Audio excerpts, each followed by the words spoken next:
ఓరుగొల్ల అభివృద్ధికి ప్రభుత్వం ప్రణాళికలు సిద్ధం చేస్తోంది. కాకతీయ రాజులు నిర్మించిన చారిత్రక కట్టడాలకు పునర్వైభవం తెచ్చేందుకు కేంద్ర ప్రభుత్వంతో కలిసి ప్రత్యేక చర్యలు చేపట్టనుంది. వారసత్వ నగరాల్లో చోటు దక్కించుకున్న జిల్లాకు క్రమంగా పెరుగుతున్న ప్రాధాన్యతపై రాష్ట్ర పర్యాటక శాఖ కార్యదర్శి వెంకటేశం ఈటీవీతో ముచ్చటించారు. చారిత్రక ఓరుగల్లు నగరం కాకతీయులు కట్టిన అనేక కట్టడాలకు నిలవు. అయితే ఇప్పుడిప్పుడే రాష్ట్ర ప్రభుత్వం అలాగే కేంద్ర ప్రభుత్వం సంయుక్తంగా ఇక్కడున్న చారిత్రక కట్టడాల అభివృద్ధికి నడుం బిగించింది. ఈ నేపథ్యంలో దానికి సంబంధించిన విషయాలు మనతో చర్చించేందుకు రాష్ట్ర పర్యాటక శాఖ కార్యదర్శి బుర్రా వెంకటేశం గారు ఉన్నారు. ఇక్కడ 7 సంవత్సరాలుగా 1000 స్తంభాల ఆలయానికి ముందున్నటువంటి కళ్యాణ మండపం పనులు పూర్తి కాని పరిస్థితి నెలకొంది. దీని మీద రాష్ట్ర ప్రభుత్వం ఏమైనా దృష్టి పెట్టిందా? ఇప్పుడు దీనిలో ముఖ్యంగా ఏంటంటే ఇక్కడ ఉండే కళ్యాణ మండపము అది ఏఎస్ఐ కంట్రోల్లో ఉండడం వల్ల కొద్దిగా డిలే అయిన వాస్తవమే. బై ఆగస్ట్ ఎండ్కి అంతా ఈ ప్రాంతం పబ్లిక్ కన్వీనియన్సెస్తో పాటు చక్కటి పర్యాటక ప్రాంతంగా ఇది ఏర్పాటు అవుతుంది. కేంద్ర పురాతత్వ సర్వేక్షణ శాఖకు అలాగే రాష్ట్ర పర్యాటక శాఖకు మధ్య సమన్వయ లోపం స్పష్టంగా కనిపిస్తున్న విమర్శలు ఉన్నాయి. దీని మీద మీ స్పందన ఏంటి? రెండింటి మధ్యలో అసలు సమన్వయ ఛాన్సే లేదు. ఎందుకంటే రెండు వేరువేరు పనులు చేస్తాయి. రామప్ప టెంపుల్ కానీ, 1000 స్తంభాల గుడి కానీ, కాకతీయ ఫోర్ట్ కానీ ఏఎస్ఐ కంట్రోల్లో ఉంది.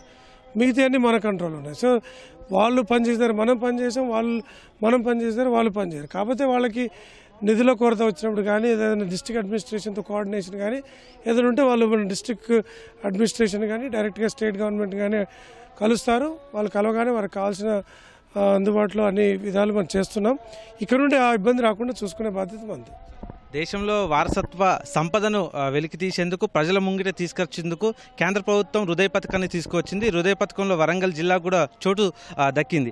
అయితే ఈ పథకం కింద ఎలాంటి అభివృద్ధి నమూనా కనిపించనుంది? ఎన్ని రోజులు సమయం పట్టే అవకాశాలు ఉన్నాయి? హృదయ పథకం కింద మనకు వచ్చిన కొద్దిపాటి నిధులతో కొంత ఇంప్రూవ్మెంట్ చేసుకున్నప్పటికీ ఇప్పుడు వరంగల్లో ఒక చారిత్రక నగరం ఎన్ని 100 కోట్లు పెట్టినా ఇంకా తక్కువ పరిస్థితి ఉంటుంది. కాబట్టి అన్ని శాఖలు కలిపి హృదయ పథకం కానీ లేక స్వదేశ్ దర్శన్ అని టూరిజం డిపార్ట్మెంట్లో ఉంది. తర్వాత మనకి రకరకాల హెరిటేజ్ టూరిజం కింద కొన్ని ఉన్నాయి, ఆర్కియాలజీ కింద కొన్ని ఉన్నాయి. అన్ని పథకాల సమన్వయంతో దీన్ని సాధించే ప్రయత్నం చేస్తాం. వరంగల్ జిల్లా ఒక పర్యాటక ప్రాంతానికి కేంద్రంగా కాకుండా జీవ వైవిధ్యానికి కూడా మూల స్తంభంగా నిలుస్తుంది. అయితే ఇటు ములుగు ప్రాంతంలో ఈకో టూరిజం డెవలప్ చేసేందుకు కేంద్ర రాష్ట్ర ప్రభుత్వాలు దృష్టి పెట్టాయి. ఆ ప్రాజెక్టు నమూనా ఎలా ఉండబోతుంది? మనకి వరంగల్లో ఇటు తెలంగాణలో హైదరాబాద్ తర్వాత పెద్ద నగరం వరంగల్. అట్లాగే ఎక్కువగా మన అటవీ ప్రాంతం కూడా మన జిల్లాలో ఉంది.